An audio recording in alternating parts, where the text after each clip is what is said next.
Why does it feel like I'm not there for them? Motherhood showed me how to show up. Show up when to show up, and show up even when you don't want to show up. And even when you're so exhausted. Yeah. It removed my boundaries for love. I feel like motherhood really deepened who I am and allowed me to feel emotions on a very different level. And your definition of what is success for me, it's gotta be something that's sustainable, something that my ambition now is something that'll make me present, allow me to be present in my daughter's life. Motherhood changed me by showing me what grace means. Grace to me used to be kindness. And then I learned that grace meant staying, meant faithfulness. Especially when your child or children is hurting. Hindi kung kailan ka convenient. Yeah. Hindi kung kailan ka may oras. When they need you is the most important time for them. Hindi kung kailan ka walang meeting or wala kang engagement and all of that. Hawak ko hawak ko mikropono. So, we're so excited because this is a very special episode for us three and all of our walang maisip na community name, all of our starlights.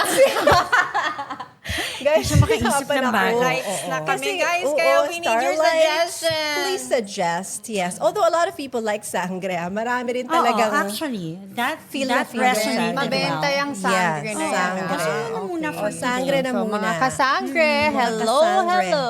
Yes. Today's episode is our tribute to motherhood, since this is our special Mother's Day episode. So we are so excited to have you join us today. Yeah, very, very close to our hearts. Yes. All three of us. Normally, when people think about motherhood, they think about sacrifice and love and the big emotions. But today, we'll start by talking about really what motherhood has changed in us. And that is what we're going to dive into today. Sisimulan ba natin dun sa Larah Diaz? Hindi po. Wala pong ganung Hindi, kasi conversation. motherhood change eh. Actually, that's a good place to start. Okay. Who were you or what were you like before motherhood? Yes. Ako ba magsisimula? Ikaw na. Motherhood. Before motherhood, I was somebody who was, I liked being in the thick of things. I liked, being in motion. I was about going after things. Ganda ng mga words. Going after Kung ako things. nag-describe nun, yung katotohanan. Yun po talaga. Going Ambition, goals, ganun Yan, po. yan. Okay. Partying, mga ganyan. Some of that on the side. But really, it was about what I wanted, my focuses, my journey. That's who I was before motherhood. Fast-paced, ganun. Okay. Who wants to go next? I'll go next. Yeah. Kasi I was very young when I became a mother. Young ka pa rin naman yan. Yes. Sige, push mo yan. Sweet nila, no? Okay. So it changed me. I was very young when I became a mother. Kaya I think in the previous episode, we talked about me not being very academic. When I became a mother, that Doon ka response... muna sa before mother. Oo. Kaya Sino? nga, Oh, before. Okay. Kasi nga, I was very young, so hindi ako Okay. academic. Okay. Yes, and I was still in school. Happy, go. Oo, happy. Cheerleader ako, ganun, rah. And then, boom, I became a mother. The responsibility dawned upon me. There were different people who were giving me advice. Some were saying, you know what, you just focus on the future, finish your studies, and then, or there were others who said, wala, you'll have to just focus on being a mom and stop schooling, ganyan. Yeah. And so, I got, very early on, I got into a crossroad always. I was forced into maturity. Pause. Yes. Maririnig natin yung crossroads and maturity journey niya yan. You, sino ka before becoming a mother? I think in previous episodes I've shared na, I grew up with the responsibility. Yes. So, malunong na talaga ako. I came into responsibility very early on. I walked into rooms where there was always some self-direction. Alam mo yan, yung hindi ako yung typical na happy-go-lucky or carefree childhood. Parang nakaturo ka sa akin sa happy-go-lucky. Oo. hindi masyadong carefree. And again, it was not imposed. It was just who I am. Yun lang siya. But that was me before motherhood. Yes. So now we dive into who we became. What were some of the things that changed first when you became a mother? Yes, exciting po itong transition stories. Okay, no, but let's start. I'll start. First of all, a shout out. Hindi nyo makita yung t-shirt ko. Bangtan Boys Boys. Club, Ayan, BTS, and wala. Gandahan. Okay. So what changed for me when I became a mom? First, I think the tolerance for many things that I used to be okay with. I think before I became a mom, I was a lot more patient with like bad customer service. And I went with the flow because it only affected me. You know what I mean? Like it was just me. There was nobody else. So that's one. I became less tolerant for a lot of things. The second one was a very different kind of awareness and vigilance you're always alert, you're always anticipating.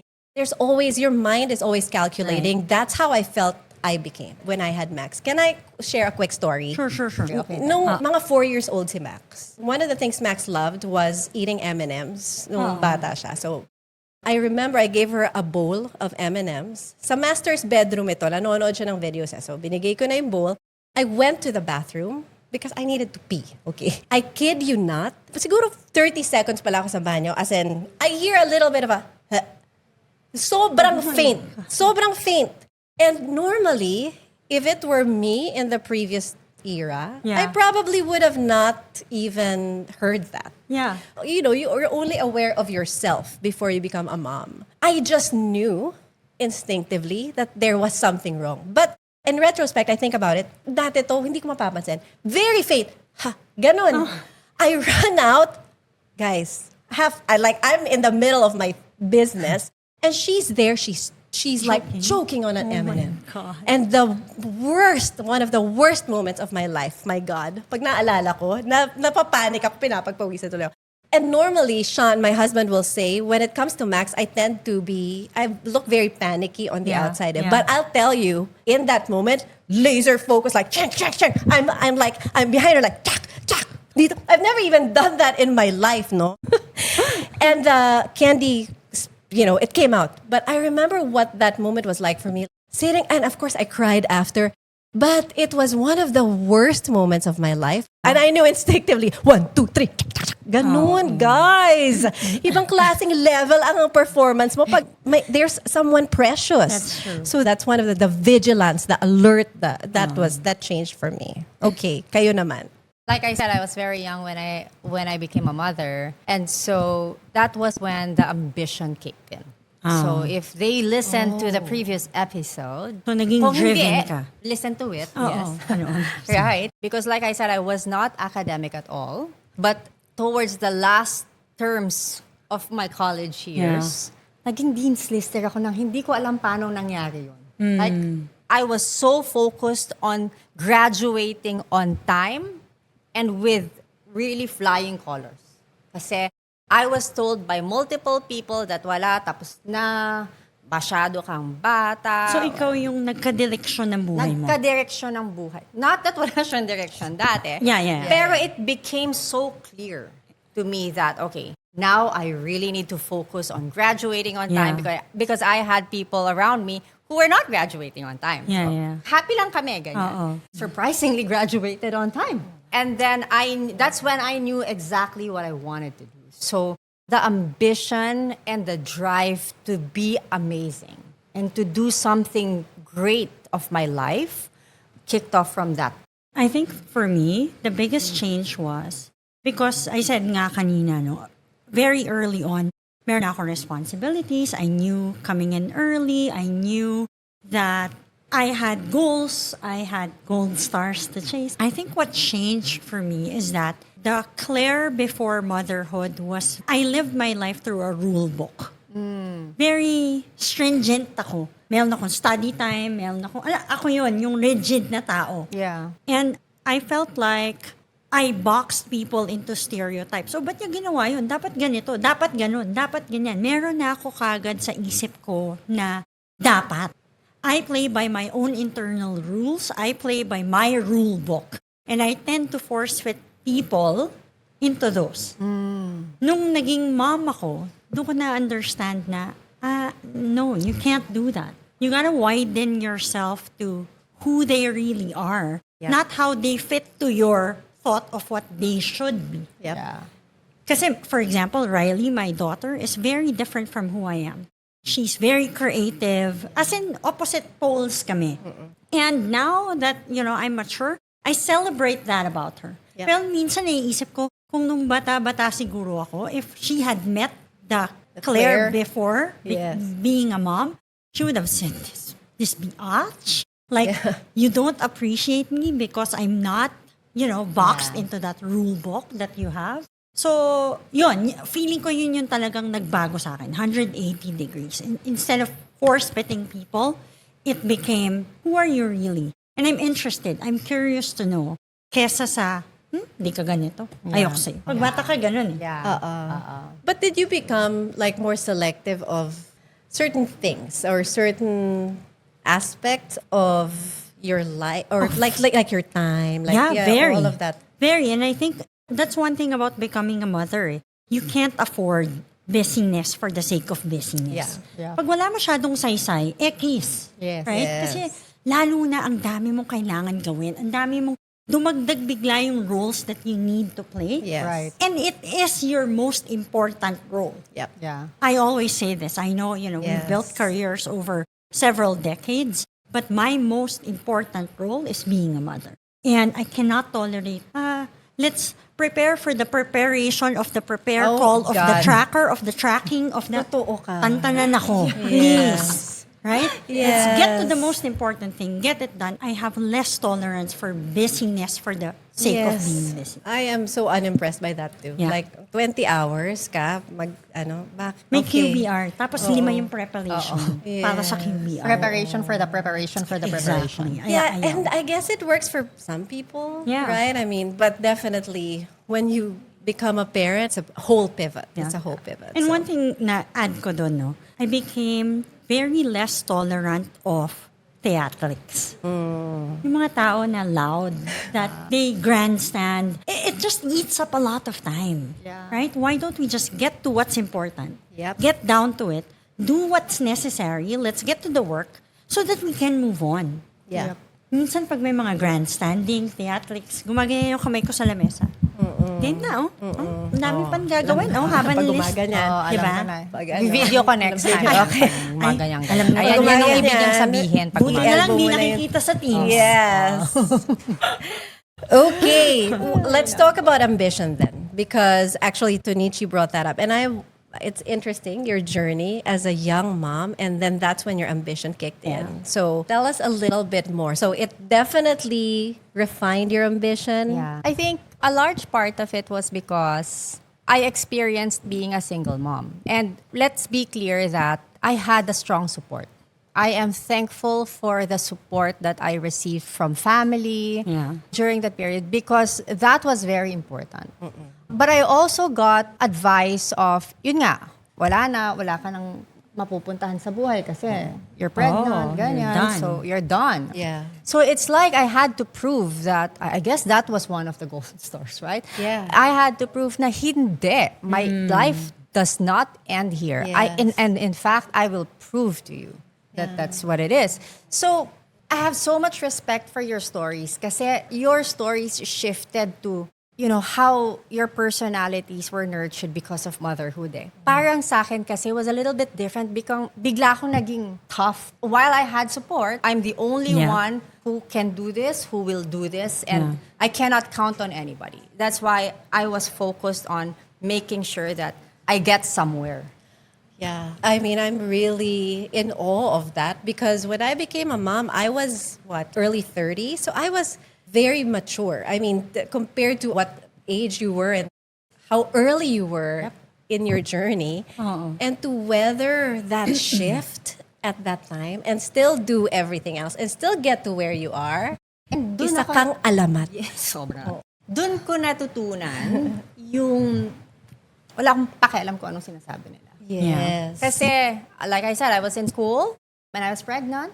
And I said, sinasabi sa akin ng daddy ko, talaga ba mapapasok ka? Sabi, ibang mundo yun eh. Talaga ba mapapasok ka kahit malaking? Oo. Kasi kailangan ko graduate, kailangan ko magtrabaho right away. And that entire mindset changed me. Kasi sabi ko, I have to be successful. Yeah. You became fiercer, Yeah, I guess. yes. Tsaka kami na-soften. Yun, oo. Ikaw pa baliktad. Yes, baliktad yung sa Mas akin. tumapang ka lang. I built muscles for who cares? Kaya niyo Yeah. ba akong pakainin? Yung pag magdadaan ako, mag-uusap sila na. Magbubulungan. Buntis yan na, yata yan to. na. Buntis. Maganda. Sinabi pero ko, okay guys, mag-meeting tayo. Buntis po ako, yes. Okay na ba? Okay na? Yes. And it was in that age na na-realize ko, ang sarap pala pag gano'n na lang, no? Na, Wala kang pake. Yes, na wala kang pake na, oo guys, okay na tayo, wala na lay tayong it out. pag-usapan. Yes. Okay, next na tayo. Practice na tayo ng cheering natin. Yes. Ganon. Yes. So definitely fiercer. Ambition. Yes, fiercer. What about you? Something that... And I spoke about this in the past episode na wala talaga akong yung ambition or roadmap di ba? Hindi ako ganong tao. And I also said that I knew I always had to be better. Right? I guess what changed in that is the definition of what is better. Dati kasi for me, it was very clear. Better meant promotion. Better meant my KPIs are all met. Better meant I was paid good enough, right? Those definitions of what better looks like for me, it shifted. It evolved when I became a mom. It suddenly became, how did I do this? How did I get there? What was the journey like? Wala ba akong tinapakang tao? The way that I got to do things and get to places where I am today, if I tell my children those, will they be proud of me? Yun yung definition ko nung better, na parang gusto ko naman kahit papano, pwede nilang sabihin na, okay, I'm proud of my mom. She did that and I can model something to them. To me, that meant more than just the accolades, just the all green metrics and obviously the pay, But to me, that's the definition shift. What better meant for me. And how my children will look at it. I'm aligned, very similar, I think. And I spoke about this as well in the previous episode where your ambition now has shifted and your definition of what is success for me. It's got to be something that's sustainable. My ambition now is something that'll make me present in my daughter's life. Hindi lang success because about getting paid more, of course, is always great because of the future of our kids, So it's all tied back to that. But yes, I think that shift was very interesting for the three of us. Very interesting. And to think na ngayon, siya yung pinakamabait. Yes. Tayo na-soften pa to ng motherhood. Na-soften pa yan sa lagay na yan. Na-soften sila. Di ba? Yung contradictions. Yes, the Kasi nga, contradictions of bumait pa mother. tayo. Bumait tayo. Na-soften sa lagay na to. Yes, that is true. Okay, let's talk about emotions, emotional changes that we experienced coming into motherhood, emotional and psychological changes. I think people often don't realize all these changes happen because a lot of the changes happen inside. They don't see the shifts. They don't see the changes. Just like what I was saying earlier, yung brain mo, iba yung calculation lagi. Constantly. You're alert. You're thinking about even when you're looking at your time, you're looking at your schedule, you're calculating how much time. Para pag uwi ko, I can sit down with my daughter pa. Everything shifts. But all of that happens inside you. So let's talk about some of the emotional changes that you experienced. Did anything surprise you? I mean, you talked about yun, wala ka ng pake, you became stronger, fiercer. Is there anything else that you felt, this is new, this is different, this is a new side of who I am? I think, sige, go ahead. Ako kasi I feel like this is a very weird contradiction that I experienced now as a mom, that I didn't know that opposite feelings could exist in the same sphere, right? Yung, I'm so happy to see Max growing up, and I'm so happy to see her. She said to me a few years back na, Mama, I want my alone time. And that was like, yay, she's getting independent. But also, bakit? Bakit nga? So the joy and then also the dread, that was a surprise. Like, I didn't realize that that could be possible. You're so happy, you're so excited, but also you're like dreading it. So ganun ang mga emotional shifts that were noticeable for me. Na dati I was very masaya kung masaya. Buisit kung buisit. Now it's like all like a spectrum. Anything different for you? I don't know.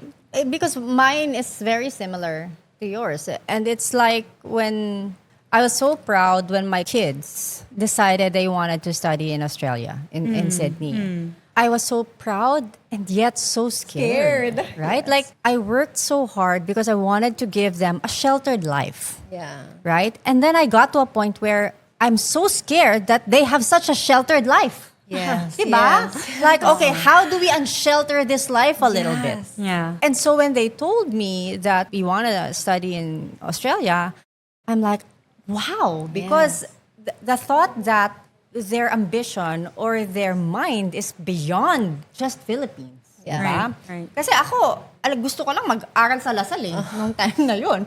So, it's para sabihin nila sa akin na we want to travel the world, we want to do this. I'm like, wow, go for it. And then when I took them there with a mindset that, I will walk them through riding a bus, riding a train, as I was leaving them for the last time that day in Australia. Naiyak ka. Iyak ako. As in, parang teleserye, gano'n. Yeah. Pag talikod mo, miyak ka. Yes. Parang, I didn't want see? them to see it. Because I wanted them to know that I'm so proud of them, but there was such a big part of me that's just so scared. It's a kind world out there for them, and I don't know if it will be. Yeah. Kaya- Naiyak tuloy Okay. Ako, yun, similar, no? Hindi ako matatakoting tao eh. And I talked about how my mind works. It's always logic. Parang knowledge tree sa office, di ba? And I believed in that system so much. And when I became a mom, the awareness of emotional judgment, you now base a lot of your decisions, especially with my children, no, on intent, not so much logic. And not to say that I'm loose or hindi ko sila binibigyan ng consequences or anything like that, because that's obviously logical. Pero you tend to be a little bit more aware of the other person's feelings. Hindi pwedeng lang eh. Oh, ginawa mo to? Dapat ito yung punishment. Right? Oh, hindi mo nagawa to? Dapat ito yung consequence. Hindi siya pwedeng ganon eh. And as I grew through that journey of motherhood, I found myself more and more of, what was she feeling when she was going through this? What was she thinking? Ano yung thought process behind? Bakit ganun yung pinili niyang action? Yeah. Diba? And I guess we were all raised the same way. Yun nga, yung pag hindi mo to ginawa, ito consequence. Yeah. Ito punishment kapag ka may mali ka, ganon. I found myself evolving that more to, I want to understand how she was feeling at that time. And that's very unlikely of me. Hindi ako yun. Hindi. Pero natutunan ko siya when I became a mom. And I think that was my biggest shift. I listen more. I pause. Kahit na minsan kating-kating na ako na, alam mo kasi, gano'n. Nung panahon ko. Oo, di ba? Minsan gusto mo magmadali at sabi, ay, huwag mo gagawin yan. Kasi madadapa ka, magkakamali ka. Yeah. But I practice restraint. Talagang, okay, I listen, I pause, I react less, Yes. I wait. And what I learned is that just listening, it makes a world of difference. 100%. Makes a world of difference with them. I remember Red telling me na one of the biggest things he taught me as a lesson is that alam ko naman na hindi ka laging oo, right? But all I need for you is to listen. Just hear me out. Yeah. You don't have to shut me down. Yeah, immediately. that's true. Yun. And don't you feel like you experience emotions more intensely? Like when you're happy, even if it's over a small thing, your joy is like, oh, galing mo, anak. Or I'm so, like, that's OA. But also, you get so scared. You think about, pag nagkasakit ka, or you just feel a little bit, ano to, Ang ba't OA parang, mo. ang OA mo din, na parang, wait, I think magpapa-x-ray ako, gano'n. Alam mo, I MRI. have a theory about that eh.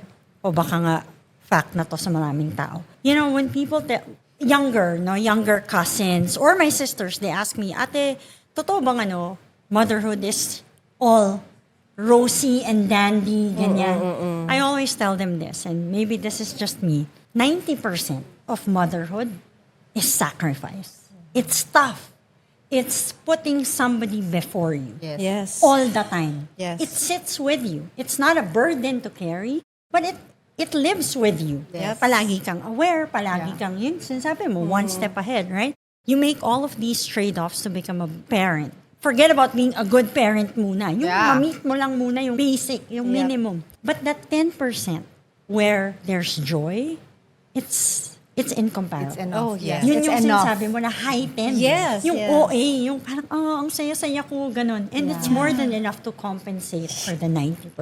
Oh, yes. There is nothing in the world that OA, oo. feels like it. So, yeah. Yes, naiiyak. Naiiyak Naiiyak. sa tuwa. Okay. Was there anything else that you feel, or did it make you calmer?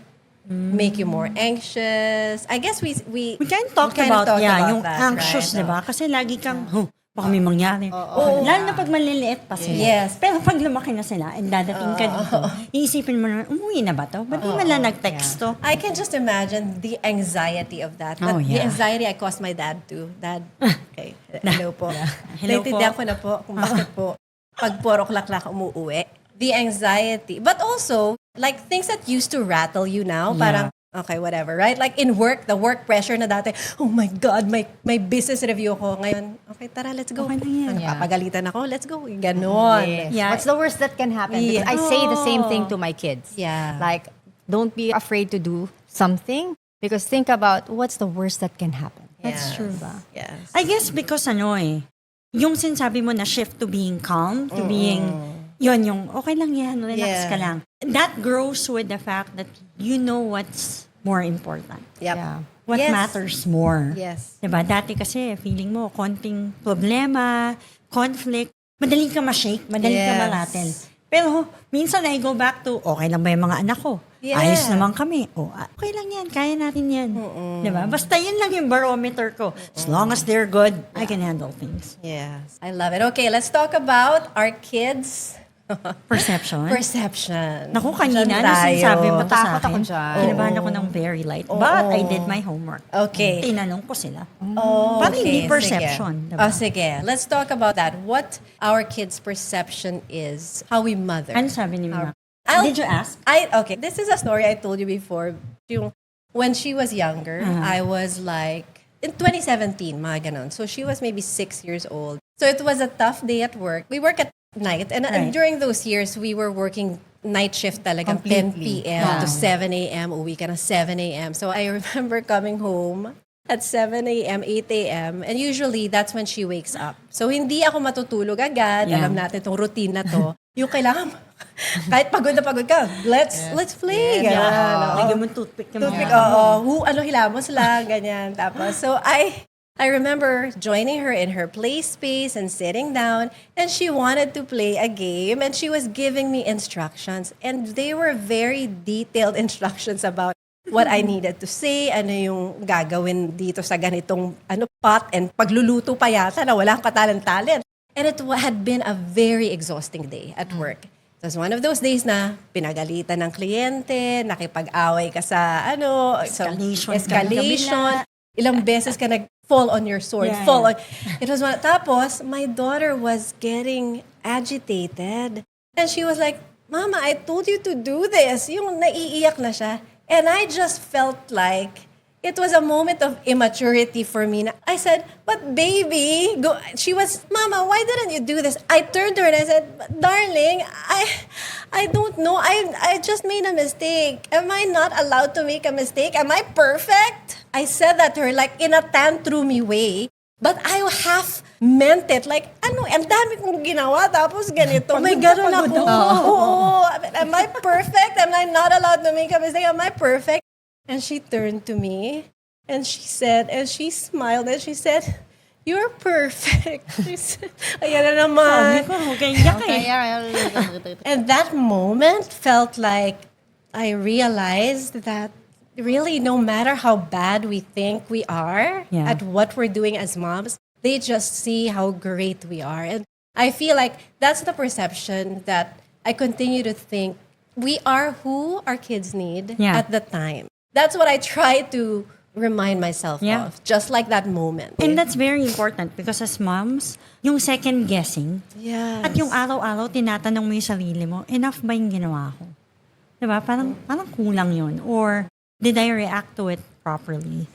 Or minsan feeling mo, parang hindi ako naka-respond ng tama in that conversation. And you replay that many, many times in your head. And then, para ka na nagpe-prepare sa isang business review. Dapat pala, ganito sinabi ko. This is how I should have positioned it, etc. Diba? So, it's very important. And I think that's what we usually forget, that in their eyes, Yes. and my mom told me this, you have to believe na kaya binigay sa'yo ng Diyos yung anak mo because you are the perfect steward for that blessing. Kasi minsan, syempre, umiyak-iyak ako sa nanay ko, di ba?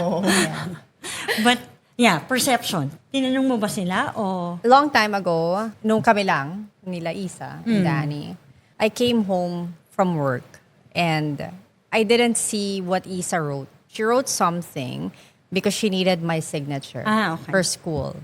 And I didn't see it. So I was so tired. I slept. And I had a client meeting in our morning. So when I woke up, I got ready. I had to leave na. So I didn't see her note. So nag-shift ako. The following day, wala na ulit sila. Right? So sobra kasing aga umalis that day. So when I got home, meron sa my TV ko nakalagay, I hate you, Mom. Oh my God. No. And I saw it. And it was so big, right? Like, I hate you, Mom. So under it, I was wondering, why is she so angry? And it was like a reply slip, permission for something. And I'm like, I forgot to do it, to sign it, and she hates me. Dinibdib ko yun. Ako naman, it's the other way, right? Dinibdib ko yun. So I cried. In my mind, syempre self-pity ako na parang, ang ginagawa ko, puyat ako, ganyan. Pagkatapos, she hates me. Nakalimutan ko lang naman. Diba? Nakalimutan ko lang naman. So that day, so I slept. Nung dumating siya, nagmamadali. Hinahanap niya yung papel. So that she could keep it. So I left it exactly where it was. she left it. And then she got it and then pretended like You nothing. didn't... Ikaw din. I You pretended I na- didn't see Okay. it. So, I saw the paper, I signed it, and I said, hey, Isa, don't forget to bring this here. Sabi niya, Mom, thank you. Ganyan. So, masaya na ulit siya. Pero, that moment, I thought, our kids don't understand the exhaustion that we go through. For me also, it will never be an excuse. That exhaustion. Oh, yeah. And I had to learn that the hard way. I couldn't fault her for hating me. Yeah. That was the most, for her, Yep. going to school with that reply slip was the most important thing. Because Yes. papagalitan siya ng teacher niya. Yeah. Di ba? So it was the most important thing. But talagang, it hit me to the core na, why does it feel like I'm not there Yeah. for them? So that was a pivot in me where I thought, okay, no matter how exhausted I am, I had to always show up. Kaya after naman nun, sabi ko, I love the night shift. Nung time na yun, I don't like the day shift because in the night shift, ako lang ang nag-adjust. So when I get home, Yeah. if I need to go to Yes. school, Hindi mo matulog. Huwag ka matulog. Correct. Unlike pag day shift ka, nasa office ka, hindi ka maka-excuse, Yeah. diba? So, since then, dun ko naisip na, okay, I just gotta show up. Yeah. And, you know, a lot of moms say, or parents in general, moms, dads, na, di babawi na lang ako sa quality time. Di ba? Kasi wala akong masyadong oras. So, I'll take it not so much from the quantity side, but for the quality side. Isa pa yun sa mga biggest learning ko. There's no such thing. They need you when they need you. Yeah. Hindi kung kailan ka convenient. Yeah. Hindi kung kailan ka may oras. When they need you is the most important time for them. Hindi kung kailan ka walang meeting or wala kang engagement and all of that. So, that's a very resonating story for a lot of parents. Kung yun ang, tatanong mo? Hindi, yung perception. Ay, bilang tinanong mo ang Oo, tinanong ko si mga Red. bata. Red is almost 22 now. So, medyo mas older na yung perception niya or yung sagot niya, no? He said that what he likes about my parenting is that I trusted him enough to get himself into enough trouble and learn on his own. Yeah. And when the learning doesn't land, I still hold him to consequences. At least that's how he put it. Tinuruan niya pa nga ako ng bagong term. Sabi niya, ang tawag daw doon in today's generation is F around and find out. Yes. That's how they describe it. Yeah. And I think that's what he said. Si Riley obviously has a different perception. She said na, I was very strong, but I was also very loving. That's Beautiful. Huwag na natin kwento. Joke lang. Kasi pinilipat ko yung kamay niya para sabihin mo. But that's their perception. What about our moms? Let's talk a little bit about our moms. So, Yeah. mag-iyak tayo sa part na to. Kasi Dahil ang mga... maintindihan nila, mapapakinggan nila to. Let's talk about our moms briefly. What do you think would be your mom's perception of how you are as a mom? Do you think that she would, applaud how you are? She'll have a different observation. She will disagree with how you are. What are your thoughts on that? I think my mom will say, or at least she sees my effort. She will not say, obviously, that I'm a perfect mother and whatnot, but I think she will say that I put so much effort into understanding perspective of my kids, seeing things from their vantage point, carrying the responsibility, especially that, I'm a single parent. Obviously, there is no tag team. Wala kang backup, diba? So, lahat yun ako lang. I think she sees that I try to make it right. And when I don't, I know that she sees how aware I am. And, I was telling you kanina na sometimes I feel like short ako of the expectation of being a mom. And I call her, she lives in Melbourne, so I call her. I tell her na, ma, di ko na to kaya, ganyan. And obviously, she still guides me very, very closely. And those, I really treasure yung mga ganong tawag ko sa kanya. Again, being self-reliant, diba? It's very rare that I run to and ask. And to me, I think that's what she'll say. She sees the effort of how much time, how much energy I put in so that I can do this right. Yeah. Despite the fact na mag-isa lang ako. She's not gonna say, she's a perfect mother, because I am very far from being a perfect mother. But to me, that's the highest compliment I can get from my mom. Na she sees that I'm trying, despite the fact na ako lang mag-isa. I think my mom would say the same, but my mom would also say that because she's the real disciplinarian. She's the one who nudges me and tells me na, okay, Tonichi, you're too nice. Because she said that at one point, she felt like I was overcompensating for maybe my past mistakes or how busy I am. Like, she keeps reminding me, don't overcompensate because you're doing the right thing. Yeah. So, para ko siyang konsensya. Siya yung konsensya ko that she would tell me. Because we grew up very differently, me and my mom. Kaya, that's why I grew up very independent as well. That's why she keeps telling me, ganun ba ginawa ko para sa'yo? Ganun ba? Tama ka naman, ma'am. Okay. Tama ka po, ma'am. Yeah, so she's the one who who reminds me that I am doing right by my children. Yeah.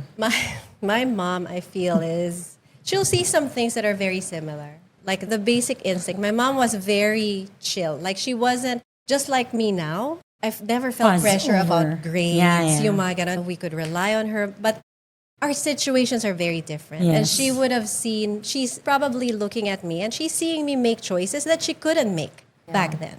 Because it was a different situation. We were 4 kids. And kami ni Sean, we have Max, So, and I didn't. My mom quit when my brother was born. So after me, si Dave, when Dave was born, she quit working and my dad continued to work. And obviously for me, I didn't quit my job. Yeah. And of course, my husband is also very different from how my dad was.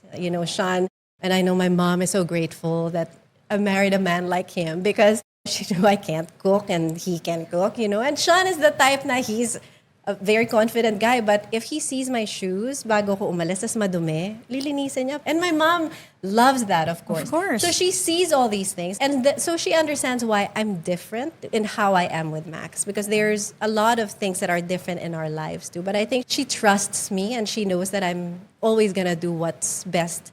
No matter what it is, sometimes I feel like my dad will question my decisions more or will wonder about it. But my mom will always say, alam niya yan. So, yeah, I think it's a different time kasi, different journey for me. So, True. Is there anything in your mom's style that's different or you wrote?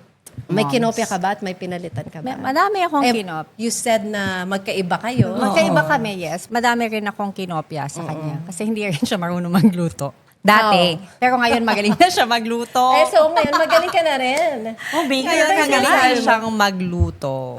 Okay. May mga ganun nga. Like, we talked about this, yung contrast namin, when I was growing up, she never went to my school. Never. But I think there was a lot of value with me growing up that way. And at the same time, I see how this generation is very different.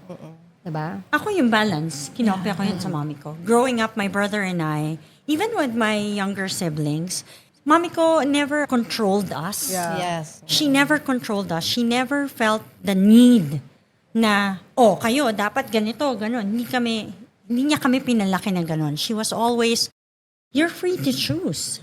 Just be very cognizant about the fact that you have to live up to the consequences. Lagi siyang ganon. Ikaw bahala. Desisyonan mo. These are the pros and cons. If you want my opinion, I'll give it to you. Pero you'll be the one to deal with the consequences. That's one. And I think I have to say this, no? One of the things that I learned from my mom is that kahit siya yung nanay, she's ready to admit when she makes a mistake. Yes. And I know that that's very atypical of their generation. Usually, pag akong nanay, sumunod ka lang, diba? At pag akong parent, dapat laging ako ang tama. Yep. But my mom wasn't like that. When we call things out, but syempre, kailangan mo pa rin yun i-call out in a very respectful way, right? But when you do call her attention on something, it's easy for her to say, ay, sorry anak, that wasn't what I meant, right? Or, I probably said the wrong thing. And I try to emulate that with my children. For them to be assured na it's okay. Parenting is not perfection. Yes. Yep. Okay, on that note, the closing statement is, motherhood changed me by blank. What is the blank of the blank? Ano sa'yo? Motherhood changed me by clarifying or strengthening my boundaries. Kasi now, yun nga, I draw the line with my time, with my effort. But also, it removed my boundaries for love and always that awareness. And I keep going back to it because I feel like, honestly, moms, we could be in one room and our kid will say something in another room and instinctively you're like, oh, something's up, something's wrong. So that focus on somebody, and when they're not in our sight, that someone precious exists. This person is in this world. So you are stronger and you're protecting their vulnerability. So all of those things, I feel like motherhood really deepened who I am and allowed me to feel emotions on a very different level. Go ahead, madam. For me, motherhood showed me how to show up. Show up when to show up, and show up even when you don't want to show up. And even when you're so exhausted. Yeah. I know that my mom will do anything, absolutely anything for me. Good or bad. Yeah. Yon alam ko. My mom will do absolutely anything for me. And I would do the same to my children. But I want to teach them that everything we do, you have to be responsible for and accountable for whatever outcome That's true. of your actions are. So that changed how I choose where to go, where I show up, who I go with. Yes. Motherhood changed me by showing me what grace means. Grace to me used to be kindness, ganyan, mabait ka, gentle ka.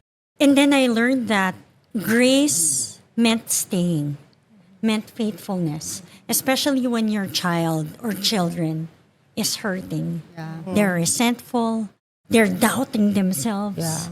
They don't have so much to give back or to offer you, but you still choose to hold their hand, stay faithful, hold their hand but not tighten the grip, and just be there.